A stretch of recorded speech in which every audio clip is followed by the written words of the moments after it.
अस्सलाम वालेकुम दोस्तों, क्या आप जानते हैं कि एक नबी ऐसे भी गुजरे जिनके हुक्म में सिर्फ इंसान ही नहीं बल्कि जिन्नात भी काम करते थे। जी हाँ, आज हम बात कर रहे हैं हजरत सुलेमान अलैहिस्सलाम की। ये एक ऐसा ईमान अफरोज वाकया है जो कुरान पाक में भी बयान हुआ है। वीडियो आखिर तक जरूर देखें। हजरत सुलेमान अलैहिस्सलाम अल्लाह ताला के बरगुजीदा नबी थे। अल्लाह ने इन्हें अजीम बादशाहत अता फरमाई थी। उनकी सल्तनत में इंसान, परिंदे और जिन्नात सब शामिल थे। कुरान पाक में आया है कि जिन्नात अल्लाह के हुक्म से हजरत सुलेमानू के सामने काम करते थे। वो बड़े बड़े महल बनाते थे, ऊंची इमारतें तैयार करते थे, समुद्र से कीमती चीजें निकालते थे और बड़े बड़े बर्तन और दीगें बनाते थे। दोस्तों, ये सब हजरत सुलेमानू की अपनी ताकत नहीं थी, ये सब अल्लाह ताला की अता करदा कुदरत थी।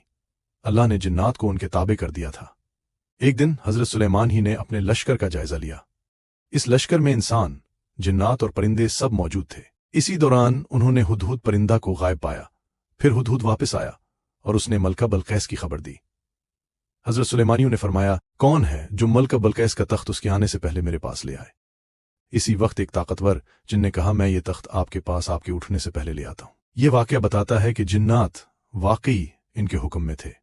दोस्तों, ये वाकया हमें सिखाता है कि असल ताकत सिर्फ अल्लाह की है, जिसे अल्लाह चाहे अजीम बादशाहत अता फरमा दे। अगर आपको ये इस्लामी वाकया पसंद आया तो वीडियो को लाइक करें और चैनल को सब्सक्राइब जरूर करें।